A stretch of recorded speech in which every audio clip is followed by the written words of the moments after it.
यांच्या एकाच शब्दावर 2.5 लाख लोकांनी एकाच दिवसात महाराष्ट्रातील 21 शहरांमधले 5640 किलोमीटरचे रस्ते हातात झाडू घेऊन स्वच्छ केले होते। त्याचसोबत जगातलं सगळ्यात मोठं आरोग्य शिबिर, ज्यामध्ये फक्त 38 मिनिटात 51,000 पेक्षा जास्त लोकांना आरोग्यविषयक मार्गदर्शन करण्यात आलं, ज्याची नोंद स्वतः गिनीज बुक ऑफ वर्ल्ड रेकॉर्डने सुद्धा घेतली, ते सुद्धा यांनीच ऑर्गनाईज केलं होतं।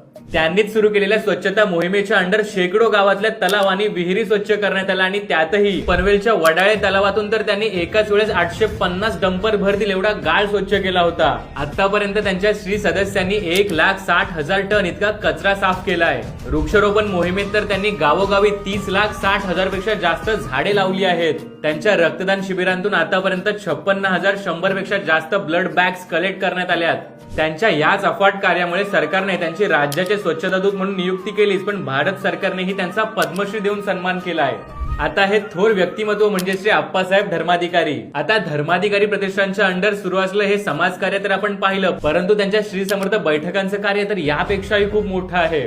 आणि बरं, ही काय आताची गोष्ट नाही, तर त्यांचं हे कुटुंब गेल्या 400 वर्षापासून समाज प्रबोधनाचं कार्य करत आहे। तर धर्माधिकारी कुटुंबाचं कार्य आणि श्री समर्थ बैठकांचे तुमचे काही अनुभव असतील तर ते कमेंट करून सर्वांपर्यंत नक्की पोहोचवा।